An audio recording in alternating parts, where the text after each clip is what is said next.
Building a more inclusive sandbox, inviting new collaborators to support children, families, and early learning, from the book Equity and Diversity. Building a more inclusive sandbox. I believe this is well stated and want to read this to set the tone and framework for this week's focus. The truth is we need all kinds of people playing together in the sandbox. People who tweet, people who protest, people who give money, people who have meetings, people who know other people, because there aren't enough people in the sandbox to begin with. This sandbox is a metaphor to describe a challenge facing the civil rights movement in the United States. We need to make sure in early childhood that we have a field of allies who are the ones that we can go to, are those you might expect, such as advocacy groups, member associations, policy think tanks, and a growing number of K-12 establishments, such as like superintendents and school committees and teachers unions. But more support is needed if we want to reach a point in our society where all children have access to high-quality early learning opportunities before they begin kindergarten. We need everybody's voice to be heard. We need everybody to do their part so that we can continue to grow and make sure that people understand the importance of early childhood. Often, early childhood gets pushed aside, and you hear more things about your primary and secondary education. So we do need everybody in our sandbox working together to make sure that we are moving forward and doing what's best for the families we serve and the children ultimately, so that they are successful and have a great foundation. Funding realities, a vision of success. I'm going to read this part. It does come out of the book, so you're more than welcome to follow it. But I really wanted to read this part. Imagine this. All families of young children, birth to age 5, in all communities have access to a range of high-quality early learning supports that are free, friendly, knowledgeable, and engaging. Families are able to use them as often as needed. This includes playgroups, children's museums, libraries, and educational supports at pediatrician's office, as well as early childhood education and care programs for infants, toddlers, and preschoolers.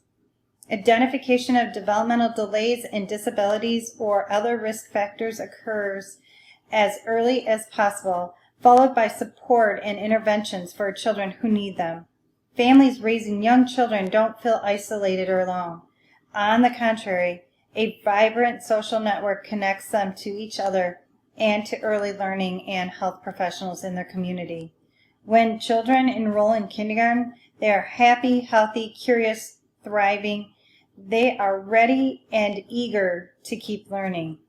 That is a vision of success. Some harsh realities is that high-quality early childhood opportunities are subject to economic market. That is a reality, but again, how can we make a difference on that? Low incomes are able to obtain entry into publicly funded programs, pending eligibility criteria, lotteries, wait lists, or budgets. So, do we really need to have that in place? Do we really have to have it that if you're the lucky one, you get the lottery, you get to be in the lottery? So even if you are lucky enough to get in the lottery, it doesn't even mean that you get to get your child into the school that you wished for them to be in. And that by a random draw, that's how they get into a high quality early childhood program. That's not good enough. That needs to stop. We need to have that for everyone. The remaining families, they access to affordable are huge challenges and often out of reach. So if you don't get picked from the lottery, you don't have the funding to put them where you want them to go. So it's not that our families don't understand what they are doing, or don't understand, I should say, where they're putting their child. They do. They would want the pie in the sky for their child, absolutely. But unfortunately, When you're already in a financial situation that you can't even barely afford to put food on the table or pay your bills, putting your child in a high quality education system is just not even something that can be considered. If families can't afford to pay teachers, teachers also can't afford to stay, and that is the truth of it.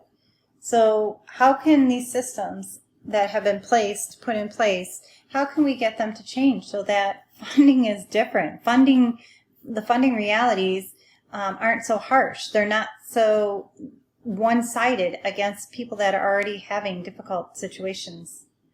How can that be changed? And funding is dependent on current issues. We know that depending on what legislation is going through, any laws are being passed or bills, what is the hot topic of the day? If it's not early childhood, it's not getting the funding. It's not going to get its fair share of the money that we need to do, that we need to have, really. So it's going to take collaboration, innovation, and advocacy. It takes many different skill sets and players to effectively move state legislation and budgetary initiatives. We all can't be good at everything, right? So find where you fit. What do you do best? And how can you make that work so that you can be? Sometimes you could be the best person to be able to get there and knock on doors. Or you might be a graphic designer that can create the flyer, right? So we all have our skill sets. We just need to piece it all together. It's like a puzzle, right? And that puzzle only comes together if every piece is filled in and we can get that bigger picture of what we are intending or fighting for. At local community level, cross-sector collaboration is just important. So we got to work across party lines. We've got to work with other advocacy groups, right? When we come together as like-minded individuals for a good cause, we can be very powerful. When diverse allies from various professions come together for kids, such as physicians and teachers and lawyers and accountants, when we can get everybody together, anybody together for children, and create these partnerships from state level organizations or even national, such as the campaign for grade level reading, we will succeed. We can. The big thing about it is that as an early childhood educator, you hold the key to a lot of things. One is telling your story. Make sure you're out there telling it to whoever will listen, even maybe those that don't listen. But who are you and why is your work important? Articulating your story and professional journey can be empowering, and it just might move somebody, and it is essential for shining a spotlight on early childhood education in the care field. Number 2, invite people to the table. Don't withhold an invitation thinking they might not be able to have a say, or that they might not fit, we'll say. You never know what that person is capable or who that person may know. So invite people, bring them in. Inviting that person to your program and start that relationship. Think of what skills or perspectives are currently missing in your group and who in the community could fill those gaps. Invite them to join the coalitions and working groups. Again, you don't know what people know or who they know. Let's make sure we bring them in. The more, the better. In assigning jobs, we cannot do it all. We can't do everything it takes to move anything. So we need partners, allies, volunteers. They may, it's a lot of people playing this part, and it can get pretty complicated, if you will. And over time, people get burnt out because we're asking them to do this and this and this and this. You need to assign jobs and make sure people are staying in the wheelhouse and that they're staying on track for what their job is, right? And make sure that you're not repeating things that are unnecessary. So tap into people's strengths and delegate as much as possible.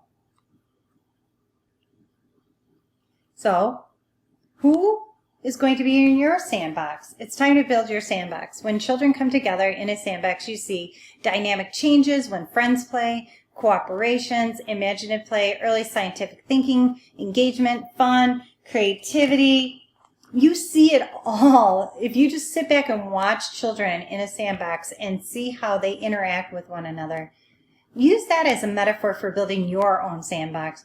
What is it that, and who is it, I should say, is going to be playing with you in your sandbox so that you guys can come together for the greater good of early childhood and for the families we serve?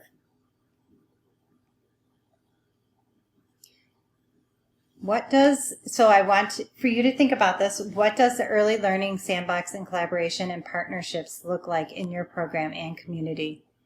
I want you to think about and do a little bit of research behind that and understanding what is out there already and how can you perhaps join it, or what is lacking, what is missing that can be helpful. And then again, like I said, who will be in your sandbox? It's time to build it. So think outside the box, or shall I say, think outside the sandbox, and then bring them inside to play.